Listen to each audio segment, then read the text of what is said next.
ചേറ്റുവഴി എന്ന് പറയുന്ന സ്ഥലമാണ്. ഉണ്ടോ? അവിടെ ഉണ്ടോ? ആ സോറി, ഞാനവിടെ പോയിട്ടുണ്ട്. ചേറ്റുവഴി ചർച്ചക്കാട് സഭ പ്രസംഗിച്ചിട്ടുണ്ട്. സ്തോത്രം. ഞാനത് ബ്ലൈൻഡ് ചെയ്ത് പറയല്ല. അവിടെ വലിയ യാത്രാ സൗകര്യങ്ങളോ മറ്റു കാര്യങ്ങളോ ഒക്കെ വളരെ കുറവാണ് മറ്റുള്ളവരെ അപേക്ഷിച്ച്. ഇങ്ങനെയുള്ള സ്ഥാനത്തേക്കാണ്. പക്ഷേ ആ ചേറ്റുകുഴി കിടന്ന് കുറച്ച് ദിവസം അഡ്രസ് ഇല്ലാതെ അവിടെ കിടക്കണം. കുറച്ച് ദിവസം കഴിയുമ്പോൾ എന്താകും? ഇത് ചെടിയായിട്ട് പുറത്തു വരുന്ന ദിവസമാണ്. അതുവരെ നമുക്ക് വെയിറ്റ് ചെയ്യണം. നമുക്ക് അതിനെ ഒരു ചോക്ലേറ്റ് മുട്ടായി പോലും നമ്മൾ ചൂ ചെയ്ത് തിന്നാനുള്ള പേഷ്യൻസ് നമുക്ക് ഇല്ല. കിട്ടുന്നതിന് മുമ്പ് ചവച്ചേറ്റം വീഴും. അത്രേ ഉള്ളു കൃപ നമുക്ക്. ഒരു ചോക്ലേറ്റ് മുട്ടായി പോലും അലിച്ചു തിന്നാനുള്ള എന്തില്ല സമയമില്ല. ഒരു സ്റ്റെപ്പ് സിക്സ് പോലും വായിലേക്ക് ഇട്ട ഉടനെ നമുക്ക് അടിച്ചു മുറിച്ചങ്ങ് തിന്നണം. ഇത്രമാത്രം ദീർഘക്ഷമയില്ലാത്ത ആളുകളാണ് നമ്മളൊക്കെ. പിന്നെ എങ്ങനെയാണ് എന്താ ദീർഘക്ഷമയില്ലാത്ത? നമുക്ക് വേണ്ടി ഒരു പേഷ്യൻസ് നമുക്ക് ആവശ്യമാണ്. അതാണ് പറയുന്നത്. വിശുദ്ധന്മാർക്ക് എന്താ വേണം? സഹിഷ്ണുത. ആ ദിവസങ്ങൾക്ക് വേണ്ടി വെയിറ്റ് ചെയ്തിരിക്കുവാനുള്ള ഒരു മനസ്സ് നമുക്കുണ്ടാകും. ഞാൻ അതിൽ നിന്ന് തിരിച്ചു വരട്ടെ. അങ്ങനെ ഇവിടെ വായിക്കുന്നു 44 verse 41 241. ഈ രാജാക്കന്മാരുടെ കാലത്ത്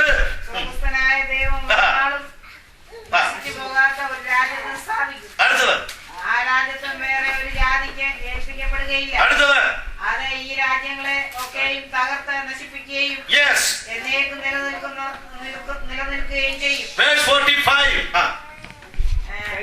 കൈ തൊടാതെ ഒരു കല്ല്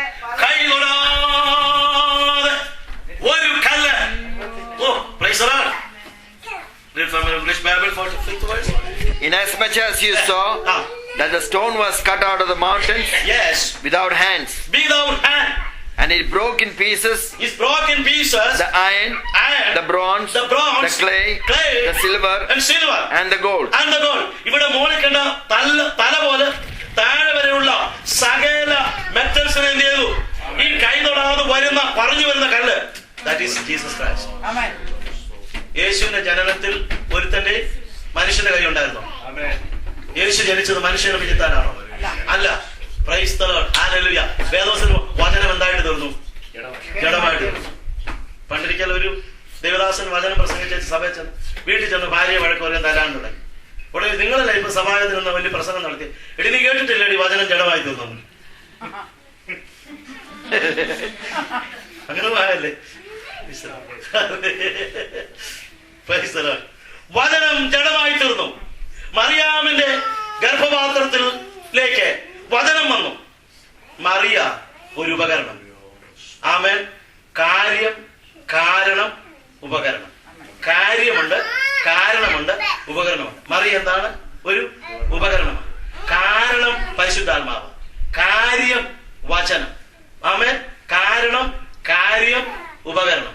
ആളുടെ ഗർഭപാത്രത്തിലേക്ക് വചനം വന്നു. അതുകൊണ്ടാണ് കത്തോലിക്കർക്ക് വചനിപ്പ് പെരുന്നാള് ഇല്ലേ? വചനിപ്പ് പെരുന്നാളില്ലേ? മാംസമായി തീർന്നു, ജഡമായി തീർന്നു എന്ന് പറഞ്ഞാൽ ഒരു രൂപമായി തീർന്നു. The word became flesh എന്ന് പറഞ്ഞാൽ ഒരു മനുഷ്യ ശരീരമായി തീർന്നതാണ്. ഈ കാതലിക്സിനൊക്കെ വചനിപ്പ് പെരുന്നാൾ എന്ന് പറഞ്ഞാൽ ഏതാ? മറിയോട് ദൂത് പറഞ്ഞതായിരിക്കുന്ന അതിനെ ഓർമ്മയ്ക്കായിട്ടുള്ള ഒരു പെരുന്നാളാണ്. ആ മറിയോട് ദൂത് പറഞ്ഞപ്പോൾ ആ വചനം എന്തായിട്ട് തീർന്നു? ജഡമായിട്ട് തീർന്ന്, ആ വചനം മാംസമായിട്ട് തീർന്ന് ഒരു ശരീരമായിട്ട് തീർന്നു. അതിന് ഒരു പിതൃത്വം പറയണമെങ്കിൽ ലോകപ്രകാരമില്ല. യേശുവിന്റെ ജനനം ഒരു ബയോളജിക്കൽ പ്രോസസ് അല്ല. It is A kind of theological process. ദൈവത്തിൽ നിന്ന് യേശു ജനിച്ചു. അങ്ങനെ ഇവളിൽ രൂപമെടുത്തു എന്ന് കാണുവാൻ അതാണ് കൈതൊടാത്ത. അത് കർത്താവാണ്. യേശു ജനിച്ചത് എങ്ങനെയാ? മാനുഷികരം ഇല്ല. യേശുവിന്റെ വളർച്ച യാതൊരു മാനുഷികരവും ഇല്ല. പരിശുദ്ധാത്മാവ് യേശുവിനെ എന്ത് ചെയ്തു? നടത്തി. പരീക്ഷകൾ കൂടെ നടത്തി. യേശു ക്രിസ്തുവിന്റെ കഷ്ടാനുഭവങ്ങളിലും ആമേൻ ആ പരീക്ഷകൾ ജയിച്ചു. യേശുവിന്റെ ഉയർപ്പിലും യാതൊരു മനുഷ്യരും ഇല്ല. ജനനം മുതൽ മരണം വരെ യേശു ക്രിസ്തു എങ്ങനെയായിരുന്നു?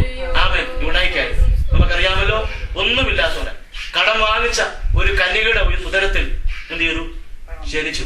സ്തോത്രം. അതിനുശേഷം ആ കന്യകയുടെ ഉദരത്തിൽ വീണ്ടും മക്കൾ എന്ത് ചെയ്തു? ജനിച്ചു.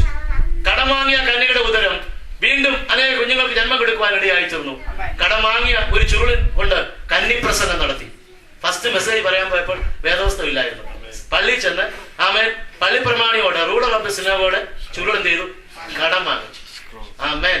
കടം വാങ്ങിച്ച ഗർഭപാത്രത്തിൽ ജനിച്ചു.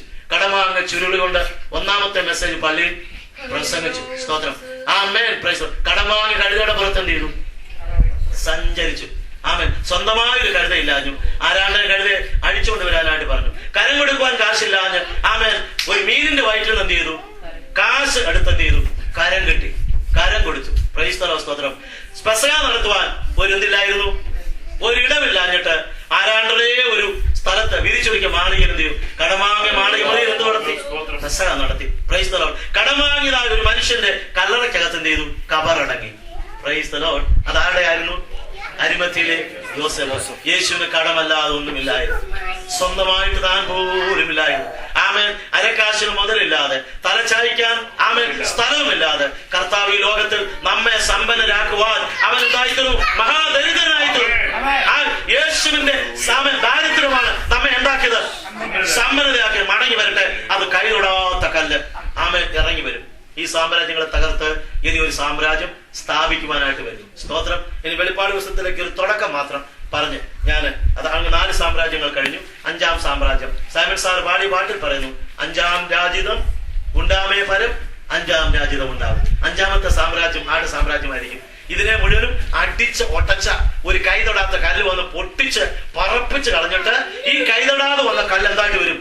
It will grow and it will increase and it will become as a great mountain. ഇതെന്തായിട്ട് വരും? മഹാപർവ്വതമാണ്. ഇതെന്തിനെ കാണിക്കുന്നു? കർത്താവ് യേശുവിന്റെ സാമ്രാജ്യം ഇവിടെ സ്ഥാപിക്കുന്നുള്ളത്. ഇനി വെളിപ്പാട് പുസ്തകത്തിലെ കാര്യങ്ങളിലേക്ക് ഞാൻ വരികയാണ്. ഈ 4 സാമ്രാജ്യങ്ങൾ ഇങ്ങനെ കിടക്കട്ടെ.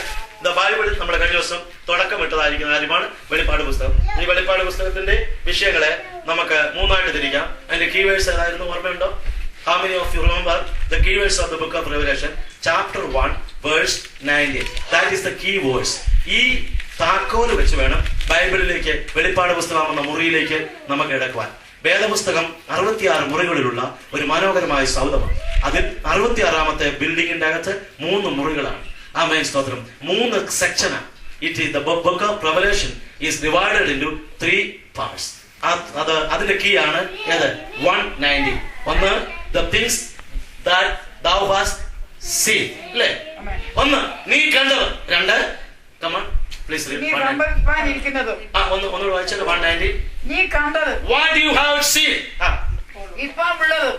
And the things which are. ഇനി സംഭവിപ്പാനിരിക്കുന്നത്. That's it. എന്താ തിരിക്കാം? എല്ലാവരും മനസ്സിലായല്ലോ?